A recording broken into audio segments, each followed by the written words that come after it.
Guys, what happened to the world? Naka-sunglass kami dito guys sa bahay, oh. Stay far, okay? Uso dito ngayon guys ang eye flu. Grabe talaga guys, ang katulong talaga ang hindi ko kaya. Parang hindi ko kaya. This is Nepal, a landlocked country in South Asia.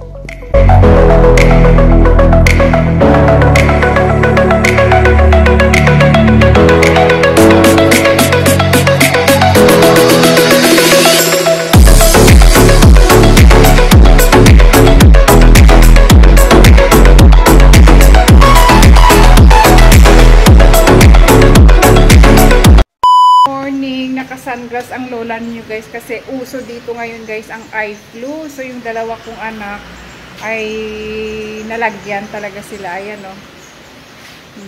Stay far, okay? So ayan guys yung aking anak o. So yung aking pangalawang anak ngayong umaga, yun, ano na yung mata niya, mapula at medyo swelling kasi yun kasi guys ang symptom. Hindi naman ito delikado. Actually, kahit hindi mo siya lagyan ng ng medicine, ay kusa siyang gagaling after 2 to 3 days. A few moments later.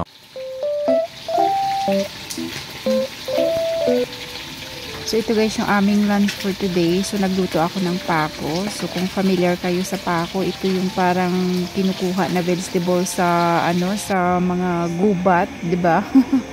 So syempre nagluto din ako ng fried chicken. Ayan kasi gusto ng mga bata.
Good morning sa inyong lahat. Siguro magtataka kayo kung bakit ako naka-Ray-Ban na nagba-vlog. Actually, nandito lang ako sa loob ng kwarto at hindi ko alam kung ako'y matutuwa o malulungkot kasi ang kati-kati talaga guys ng mata dahil ito ngayon ang kumakalat dito na sakit sa Nepal, yung eye flu. So para siyang sore eyes guys.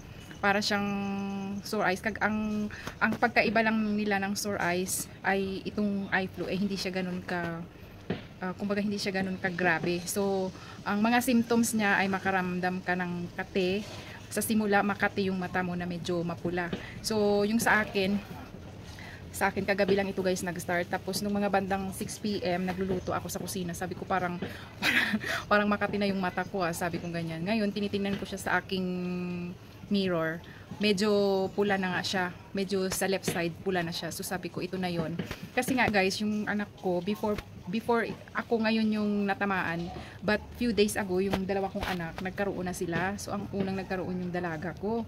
So ngayon yung dalaga ko ang naging worse ang sa kanya kasi yung kanyang left eye ay hindi siya makate or mapula, pero yung right side niya ang may problema. So ngayon nung kinagabihan, pagtingin niya sa mirror niya, nagpanic na siya kasi as in makikita mo talaga yung right side niya ay pulang-pula talaga na parang akala mo yung dumadaloy na dugo papunta dito sa ating black balls. So ngayon sabi niya, "Mommy, umiyak na siya sa akin." Kasi sabi niya, ipacheck na natin ito, Mommy. Sabi niya na natakot nga siya doon sa parang dugo na pulang-pula talaga. So ngayon, ayun, gabing-gabi dumiretso kami sa eye hospital. Dumiretso kami sa emergency kasi close na yung hospital, so open yung emergency nila. So doon na namin siya dinala. So yun, pag check ng doktor ay ano nga, ay flu. Kasi yun talaga ang kumakalat dito. So siguro mga ano na yan, mga 1 month na siya na nagkakalat. Kasi nga contagious siya, para siyang sore eyes.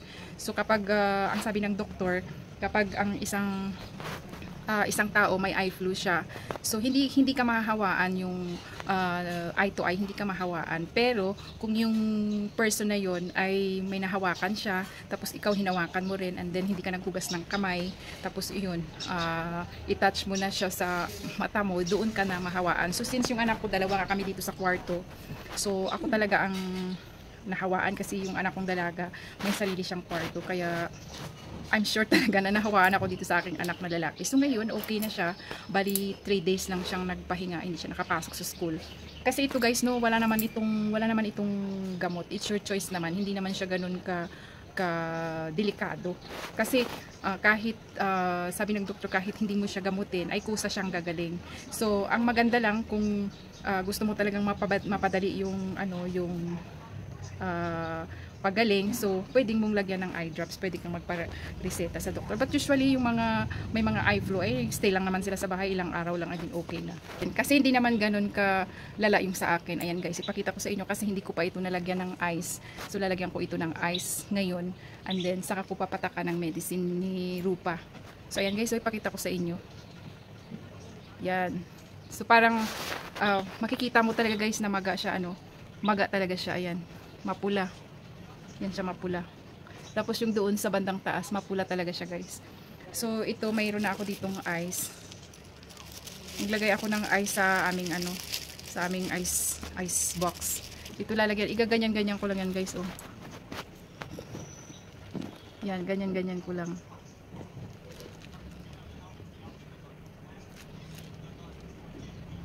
Sobrang katin ito guys, grabe pala, hindi siya masakit, pero yung mai-irritate ka sa sobrang kate. Yan talaga guys, so maga talaga siya. Ayan. Yan. Talagang makikita mo talagang may inflammation siya sa gilid. Mapula talaga. So ayan guys, so tingnan nyo, talagang malata mo talaga siyang maga siya.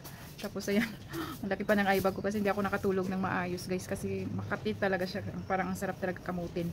So ngayon lalagyan ko na ito guys ng gamot. So ito yung gamot ni Glycel, oh.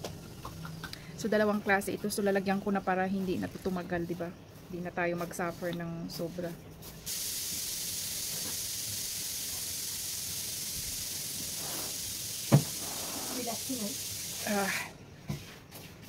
Parang lang to guys, parang normal eye mo lang ito.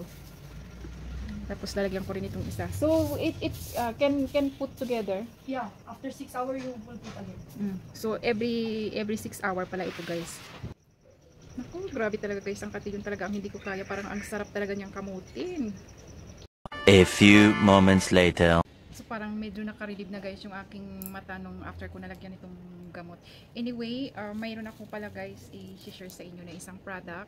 Actually ito ay Philippine product. So nag-order ako ng product na ito online 2 days ago, and then 1 day lang siya, nakarating na siya dito sa Pokhara kasi nanggaling ito guys sa Kathmandu.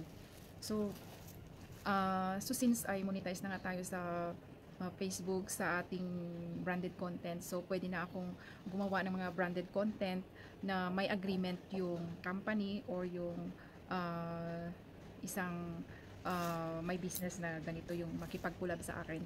So ito guys, gusto ko nang ipakita to sa inyo kasi gusto kong i-try yung product nila dahil matagal ko na ito guys nakikita sa Facebook.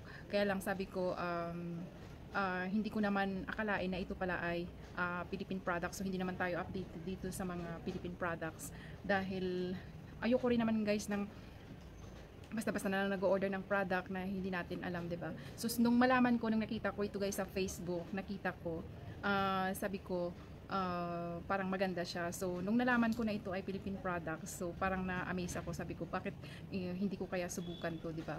So since ito naman ay Philippine products. So ito na siya guys. Ayan.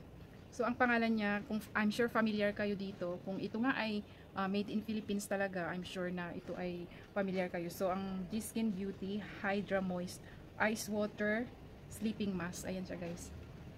So i-try natin ito, magpaganda tayo. So syempre, marami naman tayong mga imperfections sa mukha. At yun, itry natin. So actually din ito guys yung resibo niya, oh. Yan. So kahapon ito dumating. So ang head office nila dito sa Pokhara ay may nakalagay dito. So nagkakahalaga ito guys ng 17, magkano ba binayaran ko? Ayan guys, pakita ko sa inyo. Ayan na. Andyan siya, oh. So bali 1,750 rupees. So kulang-kulang siya 2,000 guys. So malaki, akala ko maliit lang siya, no? Maliit lang yung kanyang packaging, pero malaki din pala guys.